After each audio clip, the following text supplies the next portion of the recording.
السلام عليكم ورحمة الله حبايبي الحلوين عاملين ايه؟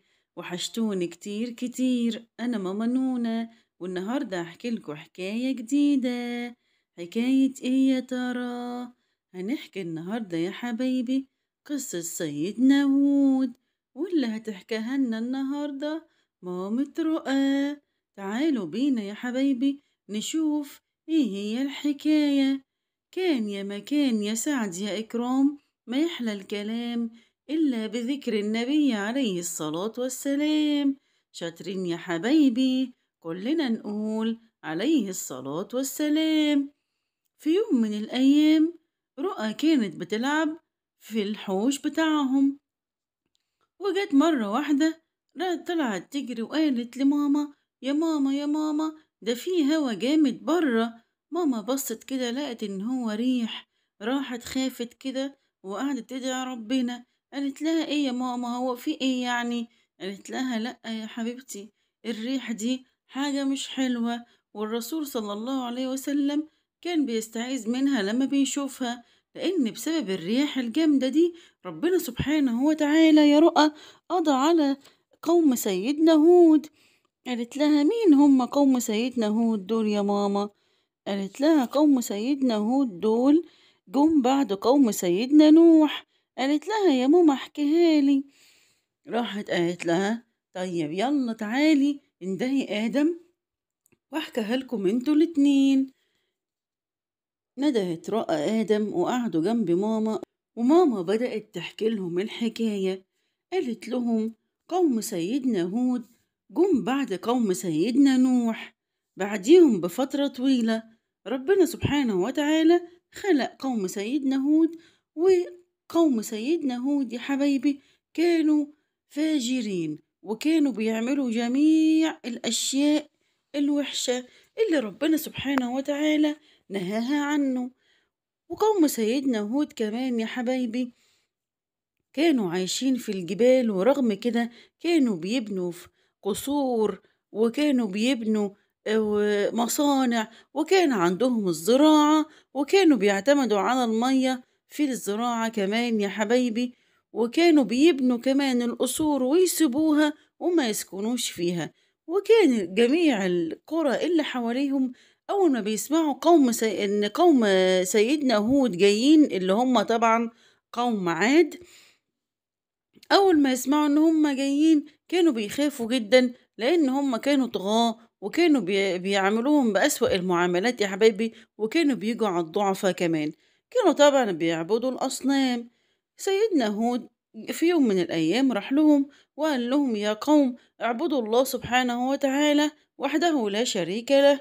قالوا له: يا هود، إحنا بنعبد الأصنام اللي وجدنا أجدادنا بيعبدوها، وكانوا بيعاملوه بكل قسوة، وكانوا بيسخروا منه كمان.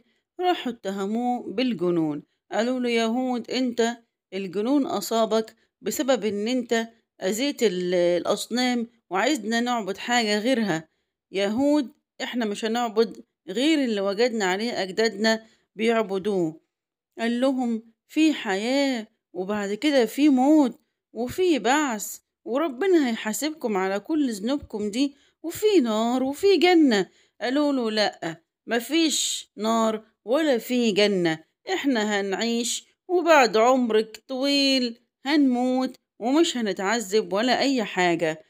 واحنا جنتنا اللي احنا بنعملها دي، احنا عندنا قصور وعندنا مصانع وعندنا زراعة وعندنا جميع الخيرات اللي مش عند أي حد، وإحنا السادة هنا، إحنا مفيش حد يؤمرنا. سيدنا هود طبعا مشي، وكان بيدعو ناس آخرين، كانوا اللي أمنوا معاه يا حبايبي قلة جدا. راح سبحانه وتعالى صبر على قومه سيدنا هود، ولكن خلاص تعب منهم وزهق منهم. ولأنه كان كل شوية بيدعوهم وهم كانوا بيزيدوا في الطغيان، وكانوا بيزيدوا في الفساد في الأرض. ربنا سبحانه وتعالى قال لسيدنا هود: اصبر يا هود، سيأتي عليهم العذاب. اصبر، إن قعدوا شهر هيجي عليهم العذاب، إن قعدوا سنة هيجي عليهم العذاب. ربنا سبحانه وتعالى قرر إن هو يرسل العذاب على قوم سيدنا هود. فقعدوا يا حبايبي 3 سنوات المطر ما بتنزلش، وطبعا هما بيعتمدوا على الأمطار في الزراعة، وده أصبح يأثر عليهم في المأكل والمشرب. وكمان يا حبايبي الأرض جفت جدا، يعني خلاص ما عادش فيه زراعة خالص، وحتى المصانع بتاعتهم اتأثرت برضو بقلة المياه. راحوا قعدوا بقى جابوا الكبار بتوعهم اللي هم مفكرينهم اللي هم يعني بيعبدوا الآلهة بقى واللي هم صالحين بالنسبة لهم. قالوا لهم لازم تروحوا تدعوا الآلهة بتاعتكم علشان خاطر ينزل علينا المطر. فعلا راح رجال منهم للآلهة بتاعتهم وقعدوا يدعوا. ففي راجل قال لهم انتوا عايزين السحابة لونها ايه؟ في سحابة لونها أبيض، وفي سحابة لونها أحمر، وفي سحابة لونها أسود. راح قالوا له لا لا، احنا عايزين السحابة اللي لونها أسود، أكيد دي هي اللي مليانة بالأمطار. مشيت معاهم السحابة وهم ماشيين، وراحت لغاية ما راحوا المكان بتاعهم. ولكن أول ما في سيدة عجوز شافت السحابة السوداء قالت لا، ده نذير شؤم، دي حاجة مش حلوة. راحت أخذت بعضها واستخبت في بيتها علشان خاطر ما تتأذيش، وعشان عرفت إن في شر قادم لقوم هود. أول ما فرحوا وفكروا نفسهم خلاص إن الأمطار هتنزل، فجأة يا حبايبي اشتد الريح، واشتدت الرياح، وكانت الرياح بتاخد الإنسان منهم تطلعه فوق وتنزله تحت ويموت. وكانت الرياح دي برضو شديدة البرودة، كانوا بيولعوا نار علشان خاطر يتدفوا، ولكن رغم كده مفيش حاجة كانت بتأثر فيهم، وكانوا برضو شعرين جدا بالبرد الشديد يا حبايبي. وكانوا بيستخبوا في بيوتهم من كتر الرياح اللي كانوا شايفينها ومن كتر الناس اللي كانت بتموت. لكن خلاص يا حبايبي، هو أمر ربنا سبحانه وتعالى، وأمر ربنا سبحانه وتعالى وقدره لا مفر منه، لأن ربنا اداهم وقت كبير جدا علشان خاطر يلجأوا له وعلشان خاطر يؤمنوا بيه. لكن هم ما استجابوش لدعوة سيدنا هود، وما تعظوش من الأقوام اللي كانت قبليهم. فساعتها بقى يا حبايبي قوم هود خلاص عرفوا ان هم جميعا هالكين، فعلا هلكوا جميعا إلا القليل اللي أمنوا مع سيدنا هود. وسيدنا هود هو والأقلاء اللي كانوا معاه سابوا المكان بتاع قوم عاد وراحوا مكان تاني يا حبايبي. وده جزات يا رؤى انت وآدم، كل واحد بيعصي ربنا سبحانه وتعالى، وكل واحد مفكر إن مفيش بعث وإن مفيش حساب ومفيش عذاب.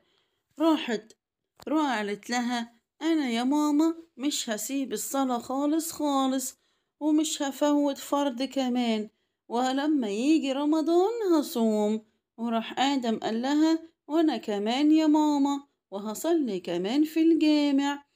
قالت لهم شاطرين شاطرين يا حبايبي. ودي كانت يا حبايبي نهاية قوم عاد اللي أرسل إليهم ربنا سبحانه وتعالى سيدنا هود. وبكده تكون قصتنا خلصت، وتوتة توتة خلصت الحدوتة. تصبحوا على خير يا حبايب ماما نونا. لو عايزين يا حبايبي تعرفوا كل جديد اشتركوا في القناة فضلا واعملوا لايك. والسلام عليكم ورحمة الله وبركاته.